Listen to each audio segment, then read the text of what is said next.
when the Islamic warrior Saladin conquered the Crusaders and took control of Jerusalem, all right, he entered into an agreement that the Muslims would protect the Christian churches.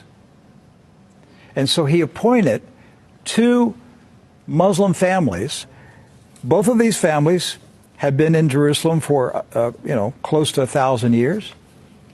And each generation has passed down the key. The key. Right. The physical key. Mr. Judah said that the key he presently has is 800 years old. It's incredible. He had another key, but it broke. And this is a Muslim. I mean, yes. Adabid Judah is a Muslim. And he said it's a great honor for a Muslim to hold the key to the Church of the Holy Sepulchre, which is the most important church in Christendom. That's not disrespect. That's, we don't hear this in America. We don't hear, because what we have been told is Christian Americans, you should hate Muslims, you should kill Muslims. Because they're going to tear down all the churches yes.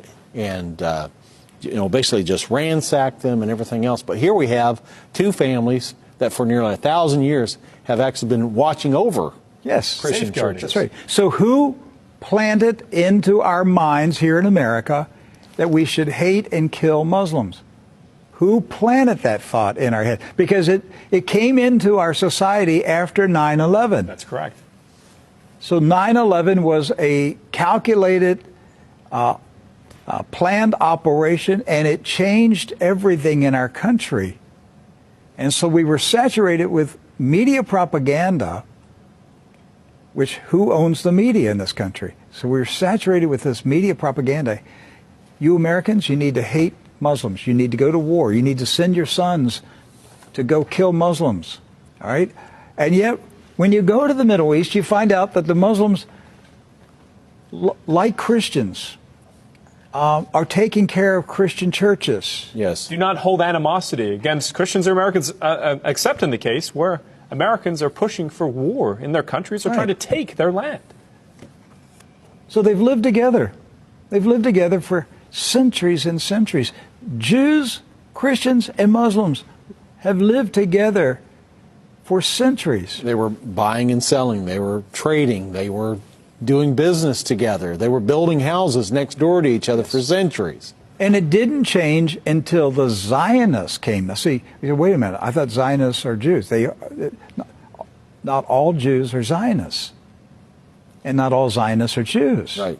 Zionism is a political movement. Yes. Right. It's an ideology. Yes. Not an ethnicity. And so when the Zionists came to Jerusalem and Palestine, basically in the 1920s and 30s and 40s, all right, they came to agitate. They came to infiltrate. They came to seize control.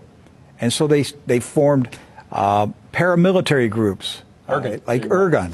And that's where Ariel Sharon and Menachem Begin, and these guys were young terrorists. And so there's where the hatred started to come in. The fighting, the animosity, the bitterness. But it didn't start until the Zionists appeared. Jews, Muslims, and Christians were coexisting. Yes. That's right.